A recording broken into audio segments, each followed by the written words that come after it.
이 말씀을 보면서 우리들은 이해할 수 없다. 인간적인 생각 말입니다. 어떻게 그럴 수 있노? 뭐 이렇게 판단할 수 있을 텐데 성경은 이렇게 말합니다. 이사야 55장 8절 9절 말씀에 보면 내 생각이 너희 생각과 다르며 내 길은 너희 길과 다름이니라. 여호와의 말씀이니라. 하늘이 땅보다 높음같이 내 길은 너희 길보다 높으며 내 생각은 너희 생각보다 높으다. 신앙이 뭐냐? 신앙생활이 뭐냐? 내가 아는 지식, 내가 가진 경험, 내 연륜 가지고 신앙생활하면 안 된다는 거예요. 하나님의 편으로, 하나님의 말씀으로, 하나님이 교훈하신 대로 돌아가라. 이것이 신앙생활이다. 이렇게 일러주고 있습니다. 오늘 두 곳의 본문의 경우에 헌금 액수로 따지면 엄청난 차이가 있음을 우리는 알 수 있습니다. 사도행전에 아나니아와 삽비라 부부가 땅을 팔아서 드린 헌금은 예루살렘에 홀로 사는 가난한 여인 두 렙돈에 비하면 아마 천문학적인 숫자, 재산일 것이다. 이렇게 생각할 수 있습니다. 베드로로부터 성령을 속였다고 책망을 받았지만 끝내는 아나니아와 삽비라가 거짓말을 함으로 오늘 불행한 죽음을 맞게 된 모습을 우리는 보게 됩니다. 이 말씀에서 우리가 가진 시간, 재능, 재물, 힘 이런 것들을 하나님 앞에 드릴 때 어떻게 드려야 되는가? 오늘 이렇게 예배를 드립니다. 예배를 드리는데 어떻게 예배를 드려야 되는가? 그냥 나와 앉아 있으면 되는가? 오늘 두 곳을 비교해서 제가 말씀을 드리겠는데 경청하시고 은혜 되시기를 주님 이름으로 축복합니다. 첫째, 가난한 여인이 드린 헌금이 예수님을 감동시켰습니다. 이 말씀이 대단히 중요합니다. 정말 가난한 여인이 드린 헌금이 그 헌금 드리는 장면을 지켜보고 계셨던 예수님을 감동시켰다는 말입니다. 6월절을 앞두고 예루살렘으로 입성하신 예수님은 날마다 바쁜 나날을, 바쁜 시간을 지금 보내고 있습니다. 나귀를 타고 입성하시던 날 군중들이 호산나 찬송한 것 때문에 긴장하고 있는 제사장, 서기관, 바리새인들이 예수님의 일거수일투족을 지금 주시하고 뭐라 그러나? 예수님이 뭐라고 말씀하시나? 예수님이 도대체 어디를 가시나? 지켜보고 있었습니다. 그러던 중에 어느 날 예수님께서 예루살렘 성전에서 헌금계 맞은편에 자리를 잡고 앉아서 사람들이 헌금계에 돈 넣는 것을 일일이 오늘 성경은 지켜보았다. 성경에서 이렇게 일러줍니다. 아마 헌금을 할 때 별별 사람이 다 있었던 것 같습니다. 주님을 감동시킬 법한 행위라 생각을 하고 어시되고 두 렙돈이 아니라 몇십 돈을 헌금을 하면서 큰 소리가 나도록 흔들어가면서 헌금을 한 사람도 있을 것이고 헌금을 하면서 어깨에 힘을 주고 내가 하고 있는 헌금을 봐라, 너 봐라 이런 모습으로 헌금한 사람도 없지 않아 있었을 것입니다.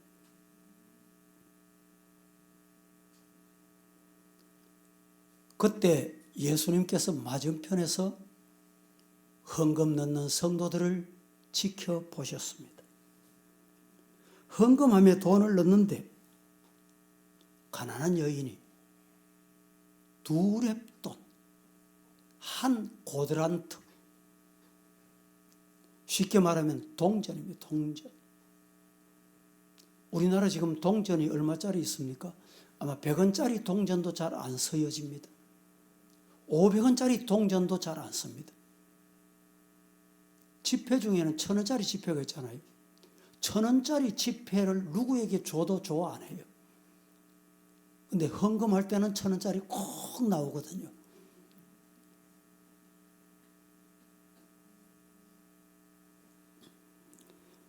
이 여인이 하나님 앞에 헌금을 했는데 예수님을 감동시켰다.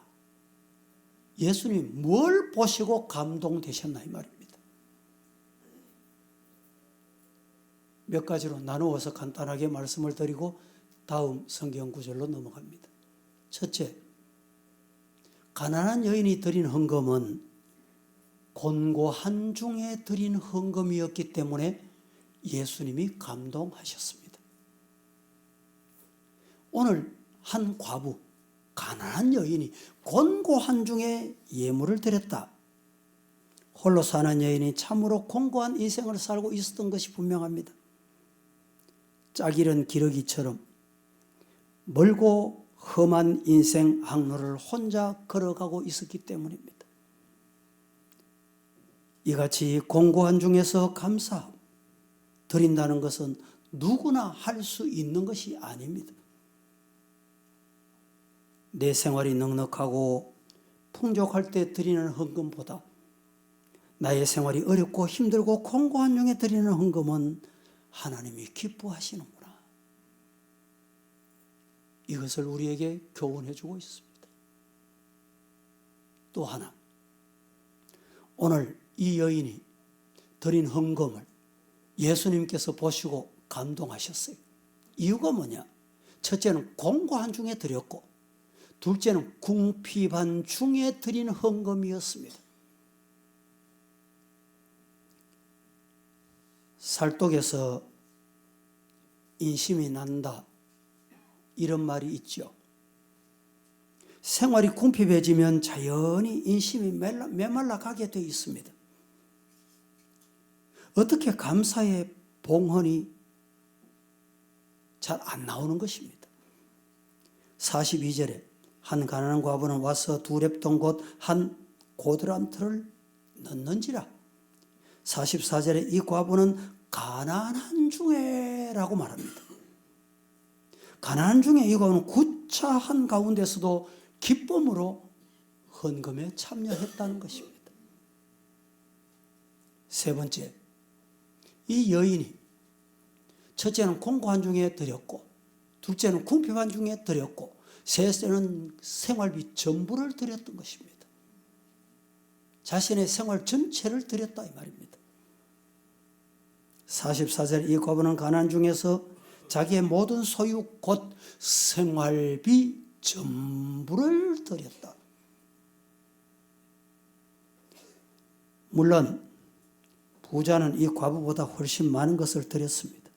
그러나 부자가 드린 헌금은 생활비 일부였습니다.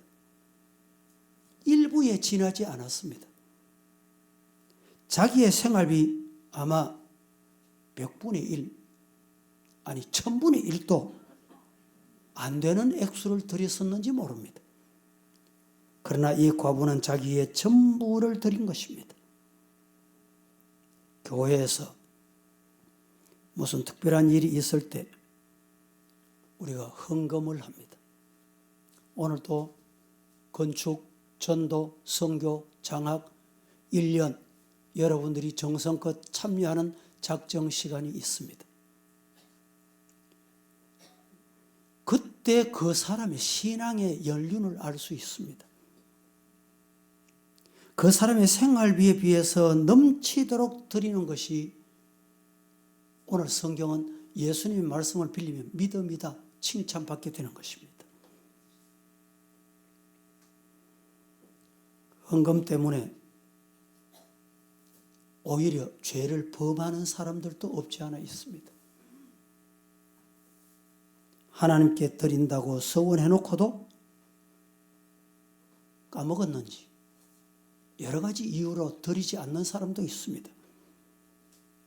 자신은 헌금을 하지 않으면서 다른 사람에게 헌금해라 강요하는 사람도 있습니다. 많은 액수를 하고도 내가 했지 교만을 떠는 사람도 있더라 이 말입니다. 그런데 누가복음 12장 41절에 이 여인은 예수님께 칭찬받는 헌금을 드렸습니다. 우리 모두 예수님께 칭찬받는 신앙이 되기를 주의 이름으로 축복합니다. 두 번째, 아나니아와 삽비라는 많은 헌금을 드리고도 저주를 받았습니다. 이 말씀에 유의하십시오. 아나니아와 삽비라는 많은 헌금을 드리고도 뭘 받았어요?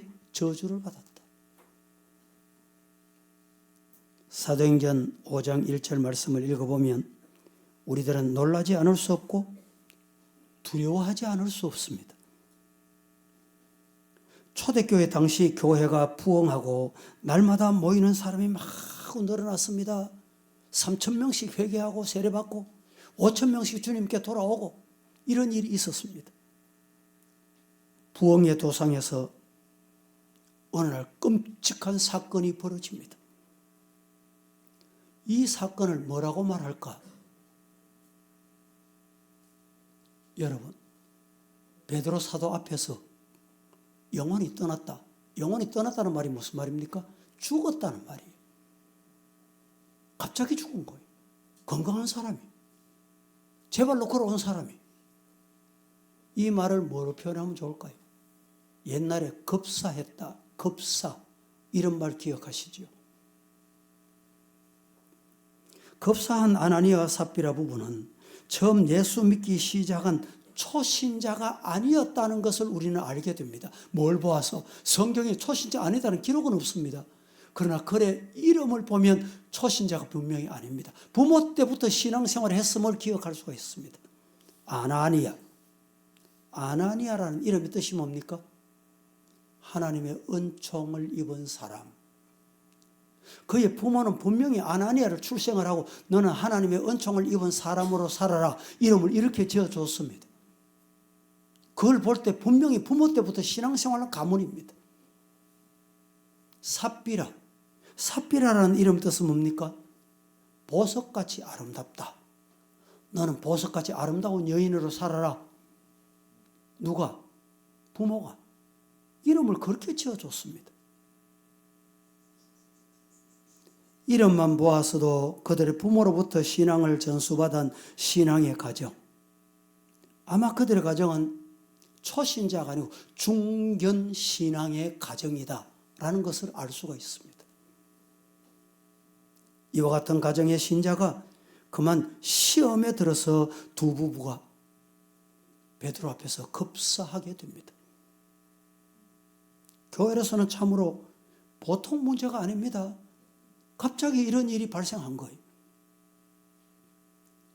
오늘날의 교회에서도 초신자는, 처음 나오는 신자는 교회 말썽 부릴 일이 없습니다. 항상 교회에 직분 받았다는 성도들이 교회 문제를 일으킵니다. 우리는 이 사건을 통해서 분명히 교훈을 받아야 됩니다. 무슨 교훈을 받을까요? 첫째, 하나님을 믿는 성도들은 항상 진실하고 순결하고 바른 믿음으로 살아라. 바른 믿음. 성경에서 일러주는 믿음으로 살아라 이 말입니다. 둘째, 하나님은 하나님의 교회, 사기꾼, 탐욕에 눈먼 사람에게 일을 맡기시지 않습니다. 셋째, 죄의 값은 성령을 회방하는 죄는 사망에 이른다. 죽음이 온다. 이것을 우리에게 일러줍니다. 넷째, 교회 부흥에 방해하는 원수는 교회 바깥에 있는 것이 아니라 항상 교회 안에 있다. 여러분, 우리 서북교회 문제는 저 이웃교회 다른 교회 교인들이 와서 문제 일으키지 않습니다. 다섯째, 10만 대군의 적보다 교회 내부의 파괴를 조장하는 소수의 무리들을 조심해라. 이 교훈을 우리에게 들려주고 있습니다. 그러면 아나니아 삽비라가 이렇게 저주를 받게 된 원인이 어디 있느냐? 급사하게 된 이유가 뭐냐? 첫째, 물질의 탐욕 때문입니다.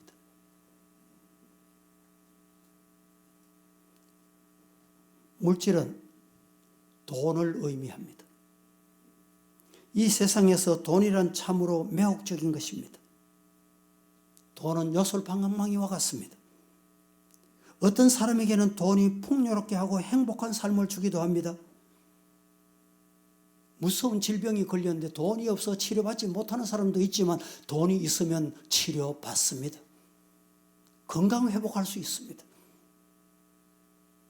돈으로 선한 사업도 합니다. 돈으로 복음을 전할 수가 있습니다. 그래서 인간은 돈이면 무엇이든지 해결할 수 있다고 생각합니다.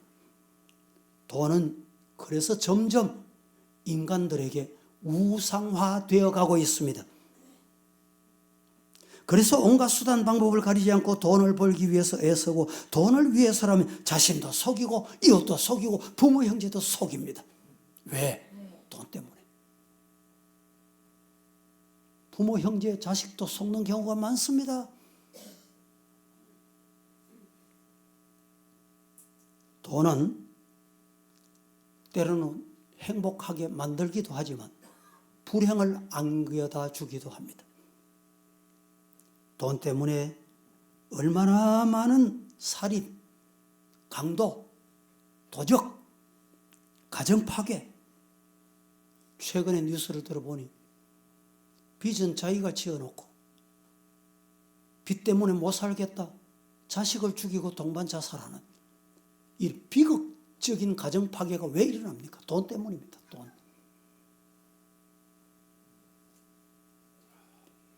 아나니아 부부는 물질의 탐욕 때문에 그들의 인생이 비참한 종지부를 맞고 말았습니다. 성경에 보면 이런 부부가 좀 있습니다. 이스라엘 백성들이 여리고성을 점령할 때 아간이라는 사람이 금덩이, 은덩어리, 외투한벌 아무도 모르지 아무도 안 보지 감추었다가 아골 골짜기에서 돌에 맞아 돌무덤이 되는 사건을 우리는 기억합니다. 이스라엘의 발람 선지자는 물질에 눈이 어두워 타고 가던 나귀에게 책망을 받고 짐승에게 책망을 받는 부끄러운 모습을 우리는 보게 됩니다. 이스라엘 초대왕 사울 보세요. 아말렉과 전투에서 하나님의 명령을 어기고 좋은 것, 탐나는 것 빼돌렸습니다. 드디어 하나님의 책망을 받고 하나님의 영이 사울에게서 떠나니 어떻게 됐습니까? 하나님의 영이 떠나면 악령이 찾아오는 거예요. 사울에게 악령이 찾아오니까 어떻게 됐습니까? 길보아 산에서 아들 요나단과 함께 전사하는 모습을 성경을 통해서 우리에게 교훈합니다. 두 번째, 아나니아 삽비라 부부는 믿음이 자신의 명예를 생각했습니다. 믿음이 자신에게 명예, 이게 무서운 거예요. 믿음을 이용해서 믿음이 없으면서 믿음이 있는 채 초대교회 성도 중에 바나바가 밭을 팔았습니다. 하나님 앞에 바쳤습니다. 그랬더니 초대교회 성도들이 존경을 하고 칭찬을 받고 그 모습을 보고 아나니아 삽비라 부부도 야, 우리도 존경받아야지. 우리도 칭찬받아야지. 자신의 명예를 생각하고 행동을 옮깁니다. 어떻게 됩니까? 예. 베드로 앞에 네 판 거 다냐? 예. 다 가져왔냐? 예. 다 가져왔습니까? 왜 남의 겁니까? 왜 감추긴 감춥니까? 절반 가져왔다면 누가 뭐라 그럽니까?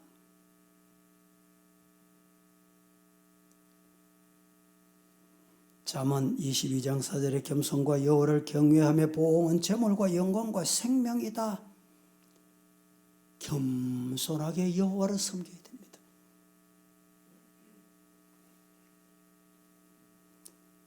물질은 내가 가지고 있기 때문에 내 것이다. 이 말도 맞습니다. 하지만 우리가 기억해야 될 것은 하나님의 것이기도 하다.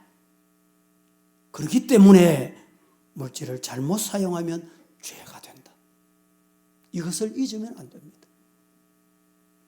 세 번째, 아나니아와 삽비라 부부는 사탄이 마음에 가득해서 사탄이 그 마음에 들어가니까 누구를 속여요? 사탄은 성령을 속입니다. 하나님의 영을 속여요. 신앙은 하나님의 영을 속이면 안 됩니다. 3절 말씀에 베드로가 이르되 아나니아야 어찌하여 사단이 네 마음속에 가득하여 네가 성령을 속이고 땅값 얼마를 감추고 다 가져왔다 그러느냐?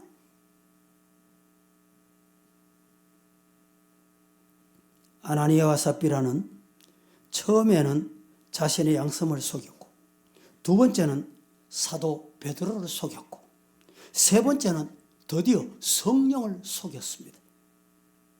성령을 속인 것은 곧 하나님을 속인 것입니다.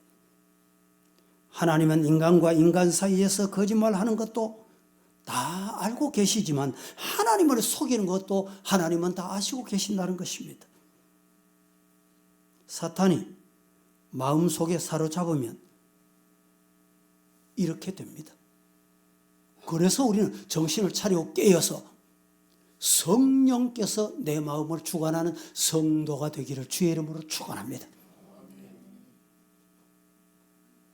네 번째, 아나니아와 삽비라가 뭘 잘못했느냐? 제가 제목만이라도 여러분들이 꼭 기억하심이 오늘 필요합니다. 뭘 잘못했습니까? 부부가 공모를 합니다. 부부가 공모를 합니다. 신앙생활하면서 아주 위험한 행위입니다. 2절 말씀에 그 값에서 얼마를 감추었는데 감춘 그것을 부인도 알더라. 아내도 알더라. 여러분, 남편이 이런 짓 하면 여보 그러면 안 돼요. 아니 절반 가져오면 절반 너 가져왔다고 뭐라 그럽니까? 절반 가져갔다 그러세요. 그래야 그 부부가 복을 받습니다. 부부가 똑같아져요.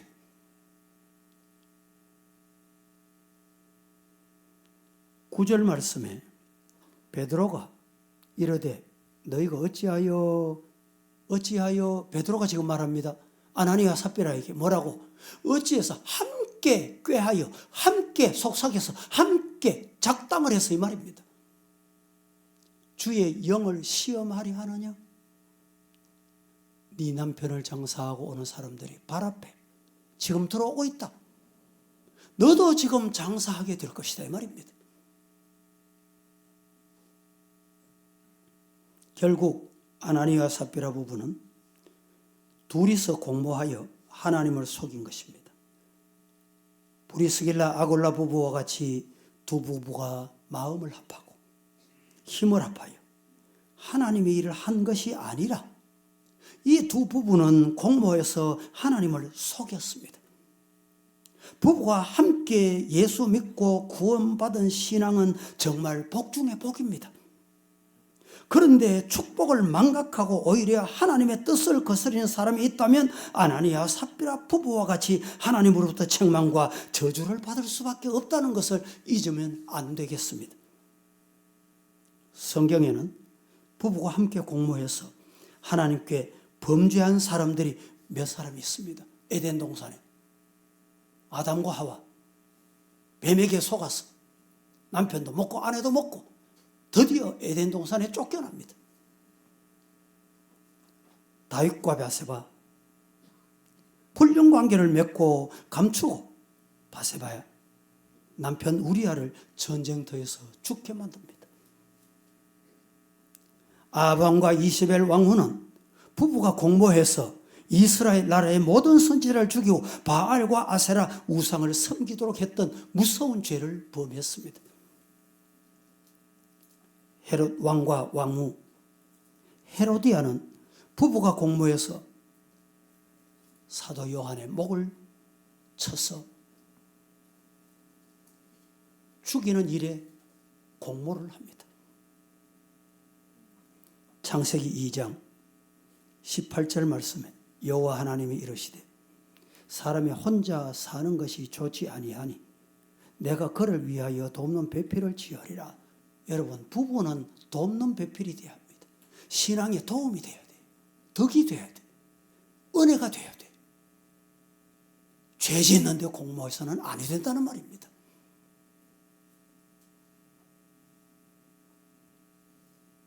다섯 번째, 아나니아와 삽비라가 무슨 죄를 지었냐? 아나니아와 삽비라가 회개할 기회를 분명히 주셨어요. 회개할 기회가 주어졌는데도 회개하지 않는 것이 죄다 이 말입니다. 아나니아와 삽비라는 회개할 기회가 몇 번 있었음에도 자신의 잘못을 깨닫지 못하고 회개하지 않았기 때문에 결국에 죄의 값을 치르고 말았습니다. 베드로가 이렇게 말합니다. 아나니아에게 아나니아야 어찌하여 사단이 네 마음에 가득하냐? 네가 성령을 속이고 땅값 얼마를 감추었나? 그때 베드로 사도님, 내가 그렇게 잘못했습니다. 회개할 기회가 주어진 거예요. 이 회개할 기회를 그는 버리게 된 것입니다. 이사야 1장 18절에서 20절 여호와께서 말씀합니다. 오라 우리가 서로 변론하자. 너희의 죄가 주홍 같을지라도 눈과 같이 희어질 것이고 진홍같이 붉을지라도 양털같이 희게 된다. 믿으시기를 축복합니다. 누구에게 이런 은혜가 주어질까요? 회개하는 자에게. 호세아 6장 1절 말씀에 오라 우리가 여호와께 돌아가자. 우리가 여호와께로 돌아가자. 여호와께 소리를 찢으셨으나 도로 낫게 하실 것이고 우리를 치셨지만 우리를 삼해 주실 것이다. 이것이 하나님의 은혜인 줄로 믿으시기를 축복합니다. 이 은혜가 저와 여러분에게 임하기를 다시 한번 주님의 이름으로 축복합니다. 세 번째, 오늘 신앙생활하는 성도가 성경적인 헌금 생활의 원리를 바로 알아야 됩니다. 신앙생활의 원리, 헌금 생활의 원리. 이미 드린 말씀에서 정답은 나왔습니다. 가난하게 홀로 사는 한 여인이 드린 2렙돈, 그 헌금은 비록 액수가 적지만 주님이 기뻐하시는 헌금이었던 것처럼 오늘 우리들도 진정 주님을 기쁘시게 하는 헌금을 드리는 성도가 되어야 됩니다. 그렇다고 해서 말씀을 악용하거나 잘못 이해해서 많이 드리면 안 되고 적게 드리는 것이 은혜가 된다. 이렇게 드리는 말씀은 절대 아닙니다. 마태복음 6장 20절 21절 말씀에 너희를 위하여 보물을 하늘에 쌓아두라. 거기는 좀이나 동록이 해하지 못하며 도둑이 구멍을 뚫지 못하고 도둑질 못한다. 네 보물이 있는 곳에 네 마음도 있다. 우리에게 이렇게 말씀해 주고 있습니다. 유명한 존 웨슬리 목사님께서 아주 재미있는 말씀을 했습니다. 성도가 경제 윤리 중에 신자들의 거듭남 중에 돈 지갑이 거듭나야 된다. 이런 말씀을 하셨습니다. 여러분, 우리 사랑하는 성도들이 헌금의 원리를 바로 알아야 하겠습니다. 말씀을 맺습니다. 오늘도 살아계셔서 역사하시며 우리들의 심은 골수까지 불꽃 같은 눈으로 꿰뚫어 보시는 주님께서 오늘도 우리가 드리는 헌금궤를 지켜보고 계십니다. 헌금이라는 것 때문에 주님을 진노케 해서는 안 되겠습니다. 과부의 헌금처럼 주님으로 하여금 만족해 하게 하시고 주님을 기쁘시게 해드리는 성도가 될 수 있기를 예수님 이름으로 축복합니다. 지금 우리는 가난한 과부의 두렙돈 앞에서 조용히 자신을 한번 말씀의 거울에 비추어 보십시다. 과연 나는 하나님 앞에 내 하는 일들이 칭찬받을 만한 것인가, 축복받을 만한 것인가, 아니면 아나니아와 삽비라 부부처럼 축복은커녕 오히려 저주받는 상태에 놓이지는 않을까?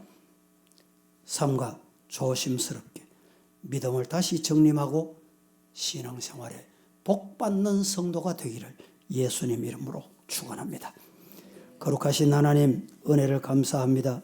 오늘도 축복과 저주의 갈림길에서 우리가 가야 할 길이 어느 길인지 말씀 주셨으니 하나님 앞에 축복받는 성도로 살아가게 하옵소서. 예수님의 이름으로 기도합니다. 아멘.